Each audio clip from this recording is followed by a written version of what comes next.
Welcome to World Alert Updates. Subscribe and press the bell icon for more updates. The South China Sea is boiling over. Tensions have reached a fever pitch, and the world is watching. A Philippine supply boat, the unveiled May 4, was on a mission to a remote outpost, carrying food, water, and fresh troops. Massive Chinese Coast Guard ships moved to block the smaller boat, making their intentions clear: turn back or face the consequences.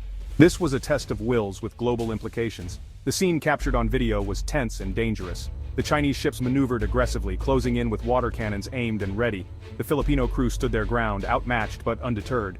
Their mission was vital, not just for their comrades but for their nation's sovereignty.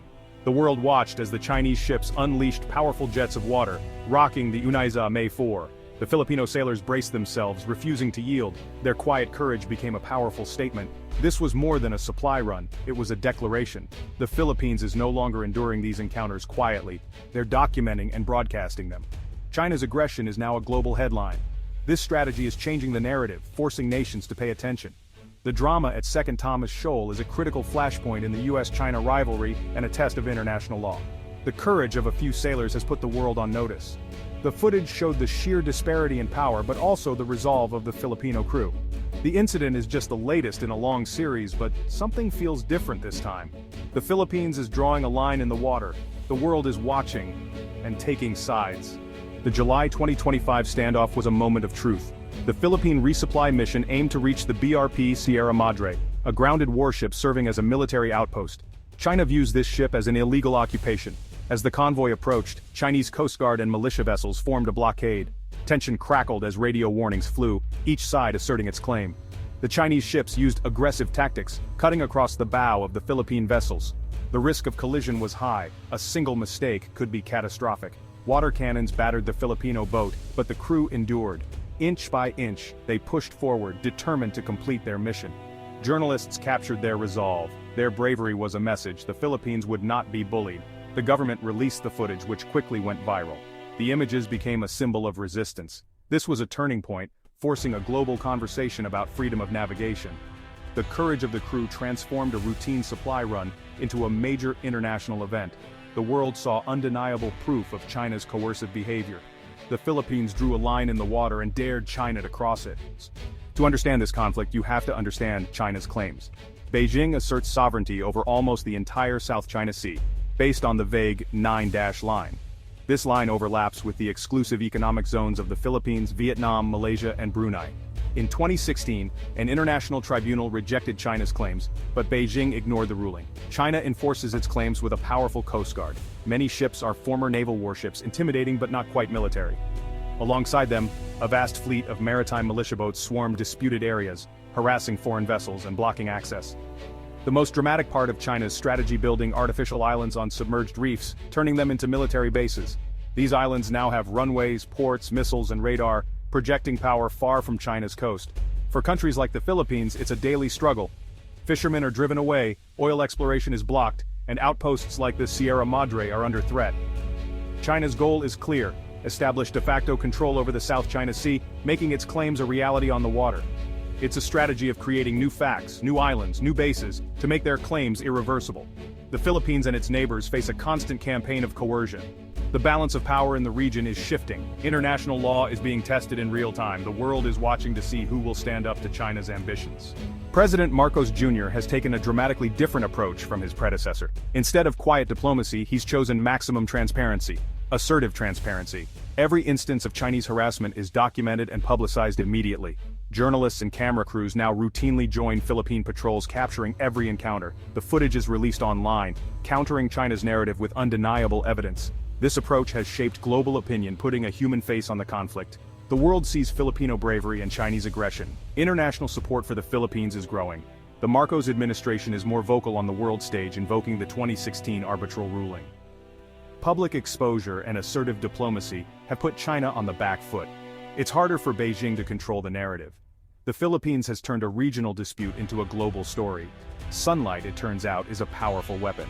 At the heart of this conflict is the BRP Sierra Madre, a World War II-era ship deliberately grounded on Second Thomas Shoal in 1999. The ship serves as a makeshift outpost, a tangible symbol of Philippine sovereignty. Its rusted hull stands in stark contrast to China's modern artificial islands nearby. If the Philippines loses this outpost, China would likely seize the shoal and build another base. The Marines stationed on the Sierra Madre are the living embodiment of their country's claim. The ship is old and crumbling, but it endures, a symbol of resilience. The Philippine flag flying from its mast is a declaration: this sea is not for the taking. Keeping the ship supplied has become a national cause. China sees the Sierra Madre as a provocation and tries to blockade it, hoping to force the Philippines to abandon the outpost. Every successful resupply mission is a victory, a reaffirmation of commitment. The struggle over this rusty ship is a test of national resolve. The world sees a David and Goliath story playing out in real time. The Sierra Madre endures, defying the odds. It's a symbol that the Philippines will not back down. Life on the BRP Sierra Madre is a mission of endurance. Marines live in cramped, corroded conditions, constantly battling the elements and the ship's decay. Their daily routine is a mix of military duty and survival, standing watch, fishing, collecting rainwater, patching holes. Chinese ships are a constant, intimidating presence, circling the shoal day and night. The threat of blockade or medical emergency is always present. The psychological toll is immense, but camaraderie and discipline keep morale high.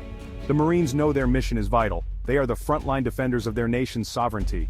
A weak satellite link connects them to family and the outside world, reminding them they are not alone. The support of their countrymen gives them strength to endure. Despite hardship, they remain symbols of national pride and defiance. Their presence prevents China from taking over the shoal. The world is watching their stand. On this rusty outpost, the fight for sovereignty is lived every day. The Philippines' bold stance is backed by the United States. The Mutual Defense Treaty guarantees U.S. support if Philippine forces are attacked in the South China Sea. This explicit guarantee deters extreme Chinese aggression.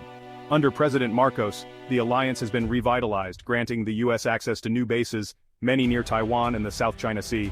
Joint military exercises have grown in size and complexity, demonstrating unity and readiness. The American security guarantee gives Manila confidence to push back against China. The alliance is the cornerstone of the Philippines' strategy. It changes the calculus for Beijing, forcing them to consider the risk of direct confrontation. The partnership allows the Philippines to pursue assertive transparency. The U.S. shield empowers Manila to defend its sovereignty. Together, they send a clear message: the Philippines is not alone. The Philippines has strengthened ties with India, acquiring the BrahMos supersonic cruise missile system. This gives the Philippines a credible anti-ship capability for the first time. The BrahMos is land-based, mobile, and can threaten hostile ships up to 300 kilometers away. It creates a formidable coastal defense network, deterring Chinese naval aggression. The acquisition marks a shift from internal security to territorial defense. The BrahMos provides anti-access and area denial capability, making it dangerous for adversaries to operate near Philippine waters. While the Philippines can't match China's navy in size, this system gives it an asymmetric advantage. Even a larger force must think twice before acting aggressively. The new arsenal, combined with U.S. support and transparency, creates multiple layers of deterrence. The Philippines is serious about defending its territory. Modern tools are changing the balance of power. The region is on notice. The Philippines is ready. The Philippines' stand is inspiring Southeast Asia and the Indo-Pacific. For years, smaller nations felt powerless against China's assertiveness. The Philippines is showing a different way, standing up, documenting aggression, and rallying global support. Countries like Vietnam and Malaysia are watching closely, seeing the power of assertive transparency. Cameras and courage can be as powerful as warships. The Philippines' alliances with the US, India, Japan, and Australia are a model for regional security. Multilateral cooperation is gaining ground. The Philippines has transformed from a weak link to a frontline defender of the rules-based order. Its courage is emboldening others to defend their sovereignty. The vision of a free and open Indo-Pacific is coming closer to reality. The fight for a shoal is now a fight for the region's future.